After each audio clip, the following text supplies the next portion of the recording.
ಸುಮಾರು 11 ಕೋಟಿ ಮೌಲ್ಯದ ಹೈಡ್ರೋಪೋನಿಕ್ಸ್ ಗಾಂಜಾವನ್ನ ಬ್ಯಾಂಕಾಕ್ನಿಂದ ಭಾರತಕ್ಕೆ ಸಾಗಿಸ್ತಾ ಇದ್ದ ಆರೋಪದ ಮೇಲೆ ಮಿಸಸ್ ಕೇರಳ ಸೌಂದರ್ಯ ಸ್ಪರ್ಧೆಯ ಮಾಜಿ ಸ್ಪರ್ಧಿಯನ್ನ ಕಸ್ಟಮ್ಸ್ ಅಧಿಕಾರಿಗಳು ಬಂಧಿಸಿದ್ದಾರೆ.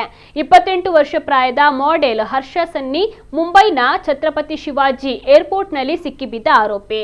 ಈಕೆಯ ಅನುಮಾನಾಸ್ಪದ ವರ್ತನೆಯ ಹಿನ್ನೆಲೆ ಲಗೇಜ್ ಬ್ಯಾಗ್ಗಳನ್ನು ಪರಿಶೀಲಿಸಿದಾಗ 12 ಪ್ಯಾಕೆಟ್ ಕವರ್ಗಳು ಪತ್ತೆಯಾಗಿದೆ. ಅದರಲ್ಲಿದ್ದ ಹಸಿರು ವಸ್ತುಗಳು ಹೈಡ್ರೋಪೋನಿಕ್ಸ್ ಗಾಂಜಾ ಎಂದು ಅಧಿಕಾರಿಗಳು ಪತ್ತೆ ಹಚ್ಚಿದ್ದಾರೆ. ಅಕ್ರಮ ವಸ್ತುಗಳ ಅಂದಾಜು ಮೌಲ್ಯ 11.82 ಕೋಟಿ ರೂಪಾಯಿಗಳಿಗೂ ಹೆಚ್ಚು ಎಂದು ಅಂದಾಜಿಸಲಾಗಿದೆ. ಆರೋಪಿಯನ್ನ ನ್ಯಾಯಾಲಯಕ್ಕೆ ಹಾಜರುಪಡಿಸಿದ ನಂತರ ನ್ಯಾಯಾಲಯವು ಆಕೆಯನ್ನ ನ್ಯಾಯಾಂಗ ಬಂಧನಕ್ಕೆ ಒಪ್ಪಿಸಿದೆ. ಪ್ರಕರಣದ ಕುರಿತು ಹೆಚ್ಚಿನ ತನಿಖೆ ಮುಂದುವರೆದಿದೆ.